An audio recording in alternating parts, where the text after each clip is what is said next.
हरे कृष्ण। आज हम देखेंगे कि आज आपके हम अपने दैवी गुण या जो भी भक्तिमय गुण है वो कैसे बाहर निकाल सकते हैं जप के द्वारा। तो वो समझेंगे दैवी गुण क्या होते हैं और वो कैसे हम जप के द्वारा कैसे उसको उद्धृत कर सकते हैं। कुछ लोग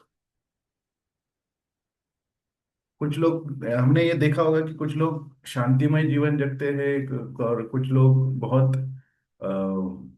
सफरिंग करते हैं सब कुछ होते हुए भी। तो ऐसा क्या होता है उनकी लाइफ में कि वो नहीं कर पाते। तो ये दैवी गुण होते हैं, वो दैवी गुण हम कैसे उद्धृत कर सकते हैं वो देखते हैं। तो हैप्पीनेस जो होता है हर एक लाइफ के लिए, हर एक पर्सन के लिए अलग अलग होता है। वो कुछ लोग हैप्पीनेस करते हैं जो भगवान के जो भी आज्ञाएं है, भगवान के जो भी इंस्ट्रक्शंस है उसको फॉलो करके, उनको बोलते हैं सूर। आपने ये सुना होगा, सूर और असुर। सूर मतलब देवता और असुर मतलब डीमंस मतलब राक्षस वो होते। तो असुर सूर कौन होते हैं? सूर होते हैं जो भगवान के नियमों का पालन करते हैं। और जो असुर कौन होते हैं? जो भगवान के नियमों के विरुद्ध पालन करते हैं या उनको रिबेलियन कहते हैं। तो जो भी हैप्पीनेस होता है वो हमारे चॉइस के ऊपर डिपेंड करता है कि हमारे चॉइसेस क्या होती है, उसके ऊपर हमारे हैप्पीनेस होता है। सूर होगा या असुरी हैप्पीनेस होगा वो उसके ऊपर डिपेंड करता है। और जो इंटरनल जो जो भी डिफरेंस हमें दिखता है बाहरी स्वरूप से नहीं होता है, आंतरिक स्वरूप से होता है। मतलब हमारे मन में जो अभी चॉइसेस कर रहे हैं उससे हमें पीस मतलब शांति, हैप्पीनेस मतलब खुशी, और हमारे जो भविष्य का जो भी डेस्टिनी या पाथ है वो उससे निर्धारित होता रहता है। तो असुरा का मतलब क्या है? असु मतलब इमीडिएट, मतलब अभी। और सूरा मतलब एंजॉयमेंट चाहिए, मतलब इमीडिएट हमें एंजॉयमेंट चाहिए। जैसे काफी लोग हमने देखा होगा कि इंस्टेंट ग्रेटिफिकेशन या इंस्टेंट या सारी चीज इंस्टेंट चाहिए, 10 मिनट में डिलीवरी चाहिए, या instant T, instant coffee, instant sweets, ऐसे बहुत सारी चीजें आ गई है अभी। तो और उसका एक ही फिलोसॉफी होता है कि एंजॉय द बॉडी। तो इसमें एक वेदों में एक कहानी आती है कि असुर और असुरों के एक गुरु थे, एक ऋषि थे। वो उनके पास गए और उन्होंने पूछा कि हम अपनी लाइफ को कैसे आगे बढ़ा सकते हैं। तो उन्होंने ऋषि ने उनको बोला कि आप आईने के सामने जाके देखो और बताओ आपको क्या दिखता है। तो असुर जब गए आईने के सामने तो उनको दिखा कि वो बहुत ही स्ट्रांग बॉडी है और बहुत ही अच्छे गहने पहन के है वो है। तो उन्होंने ये कंक्लूड किया कि हम अपने बॉडी के लिए जो भी चाहिए वही हम करेंगे, जैसे अच्छा खाना खाएंगे, बहुत एंजॉय करेंगे और इस तरह से। बट ये जो देवता है उन्होंने ये देखा, और उसमें से इंद्र जो है, इंद्र जो गए थे वहां पे, तो उन्होंने देखा कि क्या मैं सिर्फ एक बॉडी हूँ? बॉडी मतलब एक शरीर हूँ, बट शरीर के परे एक माइंड भी होता है। माइंड के परे इंटेलिजेंस होता है, मतलब बुद्धि होती है। उसके परे अहंकार होता है, और अहंकार अहंकार के परे भी आत्मा होती है।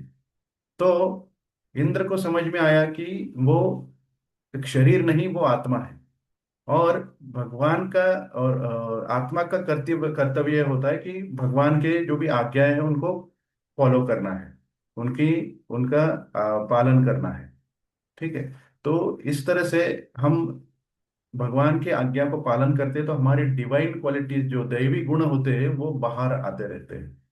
उसमें एक और कथा आती है कि ब्रह्मा जी ने एक बार अ, किसी फीस्ट के लिए या खाने के लिए बुलाया, सुर और असुर दोनों के लिए।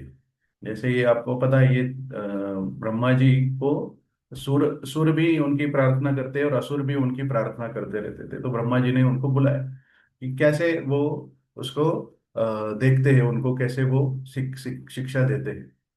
और उन्होंने बेसिकली पूछा था कि कौन सबसे ज्यादा श्रेष्ठ है, असुर या सुर। तो उन्होंने जब उनको टास्क दिया तो खाने के लिए एक उन्होंने अपने दोनों के हाथ, मतलब सुर के हाथ बम्बू से बांध दिए और असुर के भी हाथ बम्बू से बांध दिए, दोनों हाथ ऐसे बांध दिए। अब दोनों हाथ बांध दिए तो वो फिर खाना कैसे खाएंगे?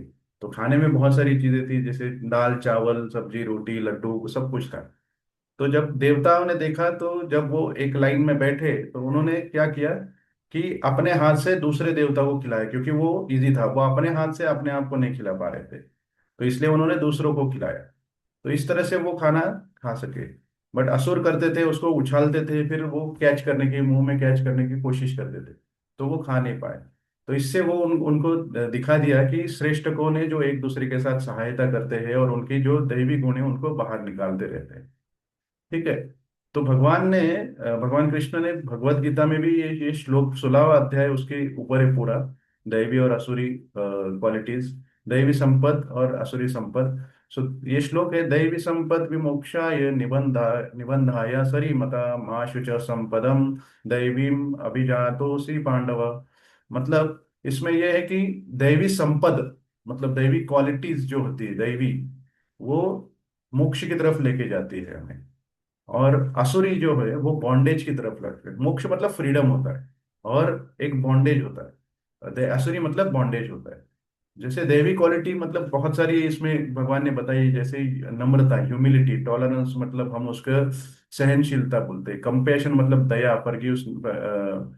फॉरगिवनेस मतलब किसी को क्षमा कर देना, क्षमाशीलता।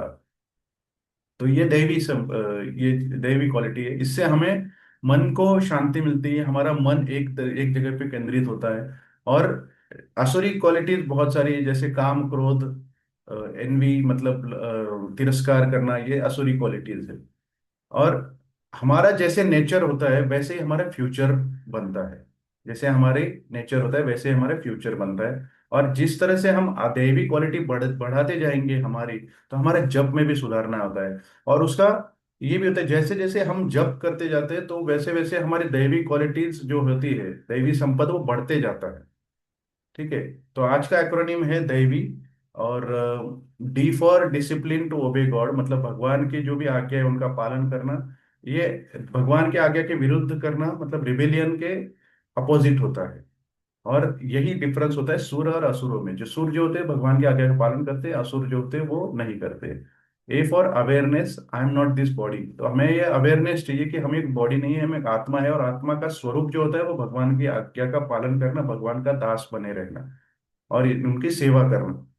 तो हमें ये समझना चाहिए, आई फॉर इनर प्यूरिफिकेशन। सो भगवान से ये प्रार्थना करती करनी करनी चाहिए कि हमारा जो हृदय है उसकी शुद्धि करो, और हम अपना नाम, आपका नाम अच्छे से ले सके, इसलिए हमारी शुद्धि करो, ये हमारी प्रार्थना हमें करनी चाहिए। और वर्च्यूज जो होती है, ये जो क्वालिटीज जो होती है, वो अपने आप बाहर आती है। ह्यूमिलिटी मतलब जैसे नम्रता, टॉलरेंस मतलब सहनशीलता, कंपैशन मतलब दया, फॉरगिवनेस मतलब क्षमाशीलता, ये दैवी संपदा है। ये जब आप जप करते रहते हैं तब वो अपने आप बाहर आती है।